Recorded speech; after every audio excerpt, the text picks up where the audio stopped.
Welcome to this walkthrough of the Recruitment Analytics dashboard, Built in Progress and Time to Hire. We begin on the Positions Overview page.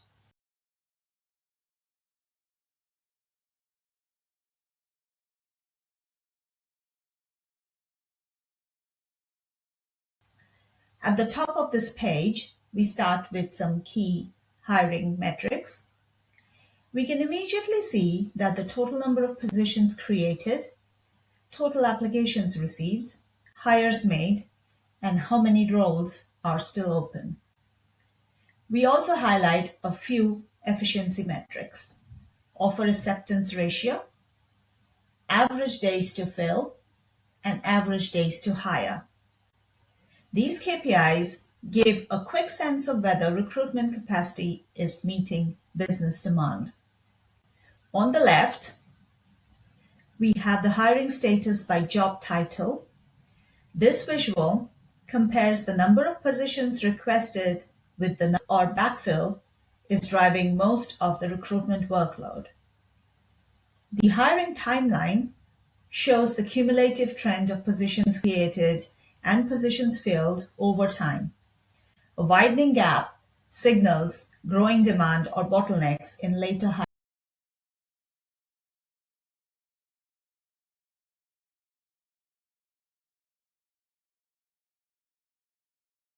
hiring stages. On the lower left, we show a hiring status by department. This quickly highlights which parts of the organization are getting the most demand, such as engineering and technology, corporate functions, product teams, and how well each department is progressing towards its hiring targets. To the right are two analytical tables. The first shows how long positions have remained open. This helps identify roles that may require rethinking the job description, salary banding, or sourcing strategy. The second table shows how long it takes to fill roles once a candidate pipeline is active. Both of these metrics are essential for capacity planning and for spotting early signs of hiring slowdowns. We now move on to the interviews page.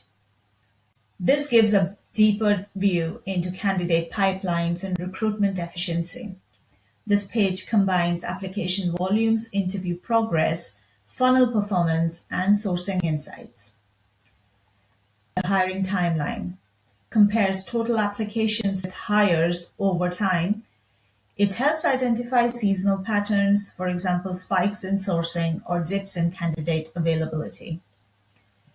To the right, we show the breakdown of internal candidates versus referrals. A strong referral pipeline often leads to faster, higher quality hires, and this chart makes the contribution of referrals immediately visible.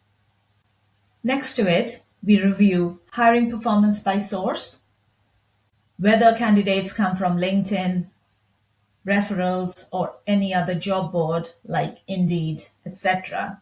This visual highlights which platforms deliver the highest number of hires relative to applications. This helps optimize sourcing budgets. We move on to the most important visual of the report, the recruitment funnel. It shows the number of candidates moving through each stage, from initial sourcing and applications to screening, to interviews, offers, and final hires. Percentages are included to reveal where drop-offs occur. For example, a large drop-off between technical tests and final interviews may signal a misalignment in role expectations or assessment difficulty. The next visual shows average days spent in each stage.